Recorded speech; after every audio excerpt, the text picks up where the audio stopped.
घर की बेटी दाल बराबर।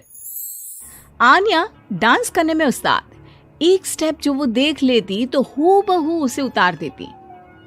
अरे आन्या बेटा, मेरी बेटी को भी डांस सिखा देना, उसका एनुअल प्रोग्राम है। हाँ आंटी, क्यों नहीं, अब कल शाम उसको भेज देना, मैं सिखा दूंगी। हाँ हाँ, नचनिया ही बन, आस पड़ोस के लोग तुझे इस्तेमाल कर रहे हैं। माँ, इस्तेमाल मेरा नहीं कला का हो रहा है। नाचना एक कला है, कला। आन्या हर बात में अच्छी थी, फिर चाहे वो अच्छा व्यवहार हो या फिर लोगों की मदद करना, वो हमेशा खुद के शौक को पूरा करने के लिए व्यस्त रहती। लेकिन घर वालों को तो उसका ये काम सिर्फ समय की बर्बादी लगता है। कहाँ है आन्या? उसको बोलो कि आज शाम को खाना वही बनाएगी। सपना देख लो कि तुम्हारी बेटी घर का खाना बनाएगी। अरे आसपास के लोगों का काम करने से उसे फुर्सत मिले तब तो कहीं जाकर वो हमारे घर का काम करेगी ना। देखो ना, इकलौती बेटी, ऊपर से गैर जिम्मेदार, अब करे तो क्या करे। तभी पड़ोस की पिंकी आ जाती है। अंकल आंटी, आन्या दीदी कहाँ है? वो क्या है ना, मेरा क्लास वर्क है, वो मुझे समझ में नहीं आ रहा, तो मम्मी ने कहा कि आन्या दीदी से पूछ लो। हाँ हाँ, क्यों नहीं, खुद का तो कोई काम है ही नहीं उसे। जाओ जाओ, सीढ़ी से ऊपर चली जाओ, वही कमरे में है आन्या। एक रोज शहर में डांस कंपटीशन वाले लोग आते हैं, जहां आन्या का डांस सबको पसंद आता है। क्या बात है, छोटे से शहर में इतना टैलेंट? बेटा, कौन सिखाता है आपको? कोई नहीं सर, वो क्या है ना, मैं टीवी देखकर सीख जाती हूँ। अरे वाह, और आपके मम्मी पापा कहाँ हैं? वो नहीं आए? नहीं, वो लोग नहीं आए हैं। आन्या कंपटीशन जीत जाती है और घर में टीवी वाले आन्या का इंटरव्यू लेने आते हैं। अरे क्या है, कहाँ घुसे जा रहे हो, क्या हो गया? आप आन्या की माँ है ना? वो क्या है ना, आपकी बेटी ने डांस का कंपटीशन जीता है, हमारे शहर के लिए ये गर्व की बात है, तो हम लोग उनका इंटरव्यू लेने आए हैं। ओहो, बड़ा तीर मारा हो जैसे। अरे उसे आता ही क्या है डांस के सिवा, कुछ और करती तो शायद गर्व होता। तभी वहां आन्या आ जाती है और पत्रकारों को इंटरव्यू देती है। उसी रोज पिता के ऑफिस में। देखो तो आजकल के बच्चे कितने स्मार्ट हैं, धन्य है ऐसे बच्चों के माता पिता को।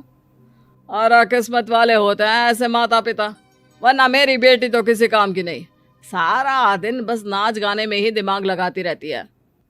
अरे वो बच्ची हमारे शहर की ही है, कितना नाम कमा रही है डांस में, हम तो उसकी बात कर रहे हैं। अच्छा, कोई डांस में भी नाम कमा सकता है?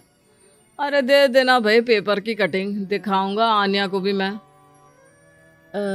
क्या नाम बताया? आन्या?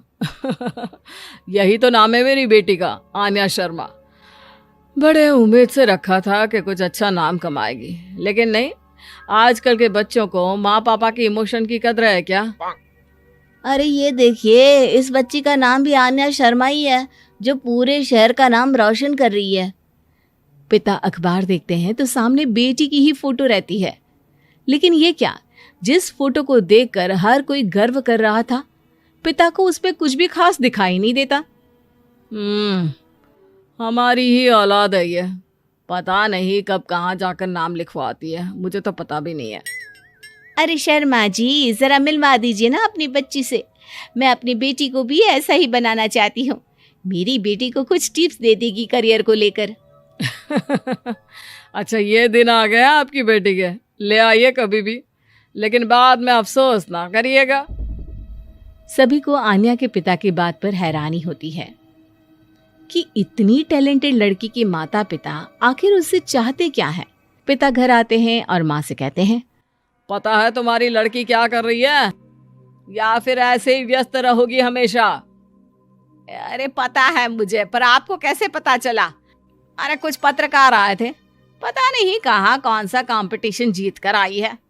नजर रखा करो उस पर। तभी वहां पड़ोसन आ जाती है, जो पति पत्नी दोनों ही डॉक्टर होते हैं।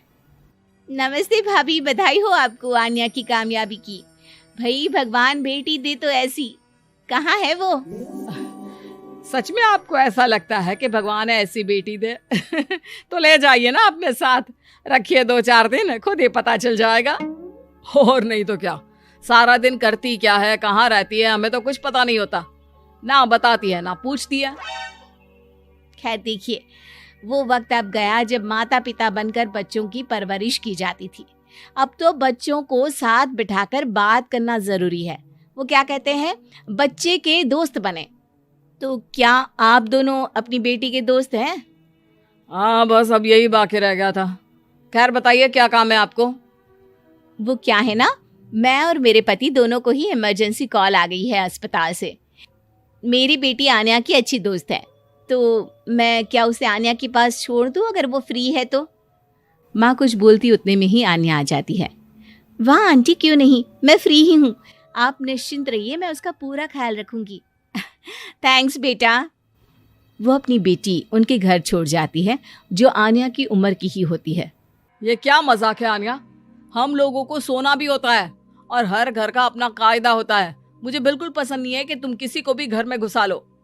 धीरे बोलिए पापा, कैसी बात कर रहे हैं? अंकल आंटी डॉक्टर है, पता है ना डॉक्टर का फर्ज क्या होता है।